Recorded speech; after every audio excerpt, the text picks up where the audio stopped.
안녕하세요. 저는 컴파스 2기 선교사 박이래라고 합니다.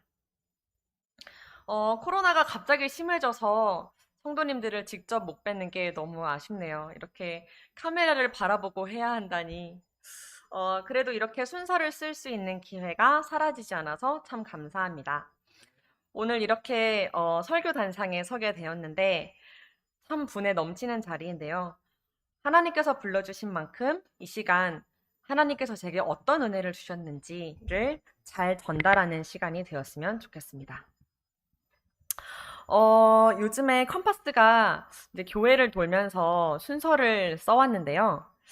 제가 이제 지금껏 컴파스 동문들이 해온 간증들을 쭉 들어봤습니다.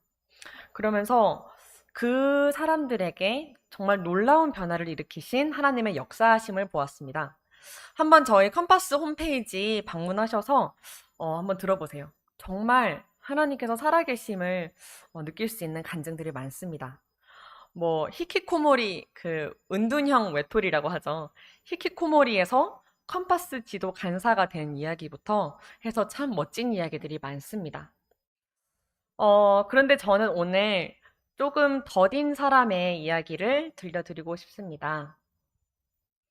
컴파스에 지원해보지 않겠냐고 제안받던 당시에 저를 가로막는 건 부모님의 반대도 아닌 등록금도 아닌 과연 내가 변화될 수 있을까 하는 물음이었습니다. 저는 언제나 제 자신을 보며 답답해했습니다. 왜 이렇게 변화도 성장도 없는지 제 자신이 아주 한탄스러웠습니다. 저는 항상 발전하고 싶고 더 성장하고 싶은 갈망이 있는데 너무 좋은 설교를 듣고 뜨겁게 감동을 받고 결심을 해도 또 말씀을 읽고 분명히 나는 깊은 감명을 받았는데 그것이 제 삶에 적용되지는 않았습니다. 더 멋진 나를 기대하지만 저는 언제나 그대로였어요. 제가 컴파스 지원을 생각해보게 된 계기도 어떤 언니의 변화된 모습이 너무 부러워서였어요. 제가 아는 언니가 컴파스라는 곳에 갔다 오더니 그 언니는 약간 분위기가 조금 어둡고 그렇게 생기가 있는 언니가 아니었거든요. 근데 어느 날 컴파스라는 선교사 훈련에 참여하겠다고 하면서 학교 잘 다니고 있는데 학기 도중에 갑자기 휴학기를 내고 훌쩍 가버리는 것입니다.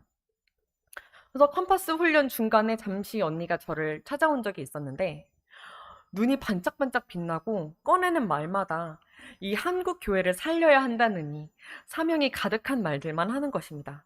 분위기가 완전 바뀐 거예요. 저는 그 변화된 모습이 너무 부러워서 그 컴파스란 곳에 관심을 가지게 되었는데요. 곧 제 마음에 드는 걱정은 컴파스를 수료하고 나서도 변화가 없으면 어떡하지? 1년을 온전히 바쳤는데도 여전히 그대로인 나를 본다면 저는 제 자신에게 너무 실망할 것 같고 이제 어떤 것도 나를 변화시키지 못할 거야 라는 두려움에 컴파스 지원이 망설여졌어요. 변화하지 못하는 게 뭐 그렇게 큰일이냐고 다들 그렇다고 말씀하실지도 모르겠지만 이것은 마치 살을 빼고 싶어서 하루에 네다섯 시간씩 운동하고 식이요법도 할 거 다 하고 했는데 결국 살이 안 빠져서 급기야는 성형외과를 가서 몇백만 원을 주고 지방 흡입까지 했는데 그래도 변함없이 똑같다고 생각해 보세요. 정말 얼마나 괴로운 일입니까? 저는 변화되고 싶었으나 참으로 변화가 더딘 사람이라는 것을 저 스스로 너무나 잘 알고 있었습니다. 컴파스에 가서 변화되지 못하는 나를 볼까봐 두려운 마음이 너무나 컸습니다. 그렇지만 요약해서 말하면 어느새 정신을 차려보니 저는 컴파스 입소식에서 선서를 하고 있었습니다. 그렇게 훈련을 시작을 했는데 아니나 다를까 저는 참 더디었습니다. 다른 동기들은 모두 하나님을 만난 것 같았고 벌써부터 감동적인 말씀 묵상을 하며 아브라함한테 반했다느니 이삭이 자기 이상형이라느니 하는 그런 말씀 묵상을 하고 회개 기도가 쏟아져 나오고 영혼을 위해 기도하는 마음이 생기는 것 같은데 저는 도대체가 그런 것도 안 생기고 기도회를 하는데 동기들이 막 나무 붙잡고 울며 기도할 때 저는 힐끔거리며 그 사람들 기도하는 것 보면서 물끄러미 바라보면서 듣고 있고 그랬어요. 컴파스 기간을 우울하게 보낸 것은 아니에요. 정말 제 생에 지금까지도 가장 행복했던 추억으로 남아 있습니다. 하나님과의 추억이 제일 많이 쌓였던 나날들이었습니다. 동기라는 영적인 평생의 영적 베프도 생겼고요. 제 한계를 뛰어넘어 보는 값진 경험도 많이 했고, 또 참 위선적인 제가 영혼을 위해 진심으로 울어보는 진귀한 경험도 했고요. 정말 행복하고 재밌는 시간이었습니다. 그런 컴파스 1년의 과정을 지내며 저는 과연 변화되었을까요? 수료한 직후에는 군기가 아주 딱 잡혀서 변화한 듯 보였습니다. 영적 확신으로 가득 차 있고 또 교회에서는 언제나 투입될 수 있는 일꾼으로 변했죠. 그러나 사람이 쉽게 바뀌나요? 1년 안에 변화된 사람도 있었지만 저는 아까 말씀드렸다시피 참 변화가 더딘 사람이었습니다. 곧 다시 내 방식으로 삶을 살아가는 내 모습을 보았습니다. 성령이 이끄시는 당찬 삶을 살고 싶은데 여전히 불안과 두려움을 가진 낙담하기와 의기소침해지기가 특기인 나를 의지하는 삶의 방식으로 돌아가고 있었습니다. 그렇게 저는 또 제 자신에게 실망하고 있었습니다. 그래, 난 역시 변화될 수 없어. 근데요, 수료하고 나서 군기는 좀 빠졌지만 그래도 남아있는 것이 있었는데요. 습관이었습니다. 말씀 보는 습관, 기도하는 습관이었습니다. 1년 안에 바울처럼 180도 변화되는 것은 불가능한 일이었습니다.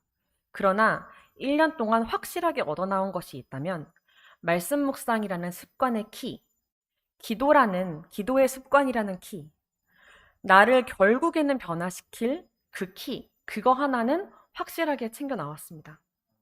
컴파스에서는 마치 광야에서의 만나 훈련과 같이 매일 새벽 말씀 묵상으로 하루를 시작하고 또 기도로 하루를 채웁니다.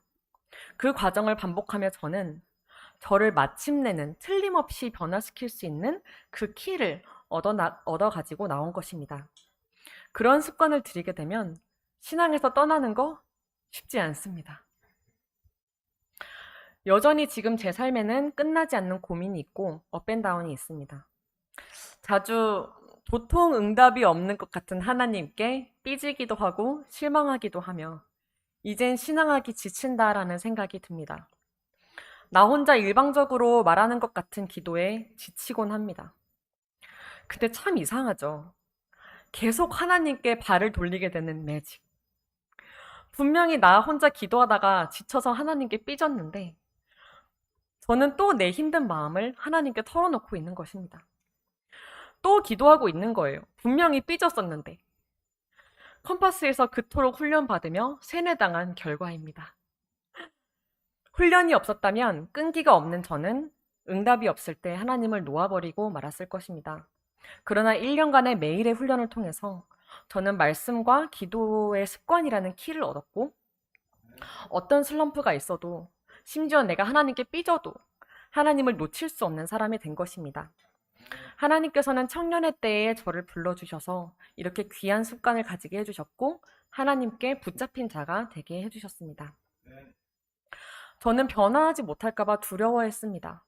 하지만 하나님께서는 변화시켜 주셨습니다. 그게 드라마틱한 변화는 아닙니다. 그러나 넘어져도 결국에는 하나님께 발을 돌리게 되는 것. 그것이 가장 중요한 변화라고 저는 생각합니다. 당장 눈에 보이는 변화가 아닐 수 있습니다. 그러나 중요한 건 실망하지 않고 변화시켜 주실 수 있는 분에게 또 나아갈 줄 아는 사람으로 바꿔주신 것. 그게 정말 중요한 변화가 아닙니까? 저는 그래서 저의 변하지 않는 모습에 실망하지 않습니다. 아니, 사실 매일 실망합니다. 매일 실망하는데. 그렇지만, 그래도 결국에는 끝에는 나를 멋진 사람으로 바꿔주실 것이라는 걸 철석같이 믿는 근자감이 생긴 것. 그것이 제게는 어떤 변화보다도 가장 의미 있는 변화입니다. 그리고 하나님께서 주신 변화 두 번째. 하나님께서는 저를 성도에서 선교사로 변화시켜 주셨습니다. 정말 얼마나 감사한 일인지 모릅니다. 세상에서 누군가를 대표자로 내보낼 때는 가장 탁월한 사람을 내보냅니다. 그런데 하나님께서는 저같이 부족한 사람을 당신의 대표자로 내보내셨습니다. 부족한 점이 정말 많지만 몇 개 꼽아보자면 저는 일단 이해하고 배우는 것이 참 느립니다. 뭘 아무리 많이 읽어도 머릿속에 저장되는 게 없어요. 감성도 참 남자 감성이어서 덤덤하기 그지 이를 데 없습니다. 그리고 저는 말을 참 못합니다. 이렇게 준비된 자리에서는 스크립트 잘 준비해서 읽는 거는 씩씩하게 잘 하는데요. 즉석으로 말을 해야 하는 평상시에는 저는 있는 것도 없어 보이게 만드는 참 신박한 재주를 가지고 있습니다. 선교사를 하면서 복음을 전할 때는 물론 성령께서 함께 하시는 게 가장 중요하지만 그래도 말이라는 것이 얼마나 중요합니까? 내가 이렇게 좋은 거를 가지고 있는데 그게 내 입으로 나오면서 10이 1이 되는 매직. 제 자신이 그렇게 미울 수가 없습니다. 선교사라는 타이틀을 갖게 되면 리더를 해야 하는 일이 자주 생기잖아요. 리더로서 갖춰야 할 자질들, 빠듯한 머리도 없고 사랑도 없고 그나마 있는 거라도 잘 전달해야 되는데 말주변도 없습니다. 근데 제가 컴파스에서 내가 하나님을 대표할 자로 부르심을 받았다는 사실을 배우게 됐을 때 그 사실이 그렇게 가슴에 벅찰 수가 없었습니다. 명석한 사람이 쓰임을 받는 것은 자연스러운 일입니다. 그러나 서툰 사람에게 제일 중요한 일을 맡긴다는 것은 우리가 이해할 수 없는 사고방식입니다. 예수님께서 지구 역사상 최대의 중요한 미션을 수행하는 데 뽑은 12명의 요원들 중 성질 급하고 배운 것 없었던 어부를 부르셨다는 것. 그 이야기는 언제나 제겐 큰 감동이 되었습니다. 이렇게 부족한 내가 이 세상 가장 중요한 일에 리더로 맡겨졌다는 것. 이것은 내가 부족할수록 더 큰 은혜가 되는 것입니다. 변화하기에 더디고 또 여러 방면으로 부족했던 저를 하나님은 부르셨습니다. 제가 했다면 저는 누구에게라도 자신 있게 너도 할 수 있다고 말할 수 있습니다. 그리고 할 수 있는 이유는 부르신 이께서 책임지시기 때문입니다. 예언의 신에 명령은 약속이다라는 말씀이 있습니다. 명령은 약속이다.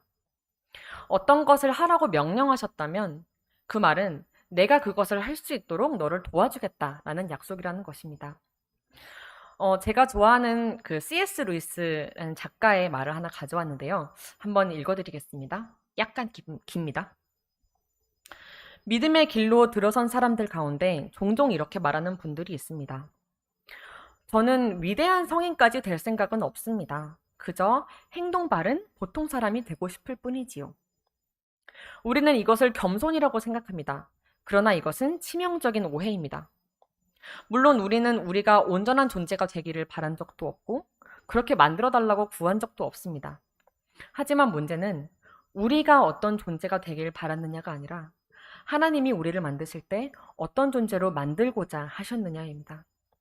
발명가는 그분이며 우리는 발명품에 불과합니다. 화가는 그분이며 우리는 그림에 불과합니다. 우리는 보통 사람에 머무는데 만족할 수도 있습니다. 그러나 그분은 아주 다른 계획을 이루기로 작정하고 계십니다. 당신을 향한 하나님의 그 계획 앞에서 뒷걸음질 치는 것은 겸손이 아닙니다. 그것은 게으름이고 비겁함입니다. 반면 그 계획에 승복하는 것은 자만이나 과대망상증이 아닙니다. 그것은 순종입니다. 하나님은 역사상 가장 위대한 성인들의 거룩함과 영웅적 면모 이상의 것을 우리 각 사람 안에 만들어내고야 말겠다고 작정하셨다는 사실을 알아야 합니다. 여기까지입니다. 우리를 창조하신 하나님께서는 우리를 그저 평범한 삶을 살라고 우리를 짓지 않으셨습니다. 하나님은 각자에게 아주 원대한 계획을 가지고 계십니다. 이 말이 부담스럽게 느껴지시는 분이 있습니까? 사실 이 말은 제게도 정말 부담스러운 말이었습니다. 지금도 충분히 바쁘고 힘든데 꼭 그렇게 원대한 인간이 되어야 하나? 그렇지만 한번 잘 생각해보면 이것은 굉장히 가슴 뛰는 일이 아닙니까? 우리를 하나님 나라의 외교부 장관으로 보내시는데 그 일을 할 능력을 주려고 하나님이 먼저 다 준비해 놓고 계신 것입니다. 나는 뭣도 아니지만 하나님께서 이미 결정하셨고 하나님은 준비를 마치셨습니다. 우리가 해야 할 일은 그저 이 일을 해보겠노라고 받아들이는 것, 그것입니다. 오늘 이 별내의 행복교회의 성도 여러분들에게 저를 보내신 것은 하나님의 주관하심 아래에서 이루어졌을 것이라고 생각합니다. 특별히 별내 행복교회의 학생 그리고 청년들에게 더욱 말씀드리고 싶습니다. 분명히 하나님께서는 한 명 한 명에게 원대한 계획을 가지고 계시거든요. 하나님께 쓰임받는다는 그 짜릿한 경험을 체험해봤으면 좋겠습니다. 세상에 줄 수 있는 그 어떤 만족감보다도 깊이 있고 더 오래가요. 돈이 주는 든든함보다, 세상에서의 인정과 인기보다, 혹은 이성 친구가 주는 행복감보다 더 좋다고 저는 확신 있게 말씀드릴 수 있습니다. 청년의 때에 선택할 수 있는 가장 후회 없는 진로 계획은 하나님께 자신을 들여보는 일입니다. 그 행복을 꼭 맛보시기를 적극 추천드리며 간증을 마치겠습니다.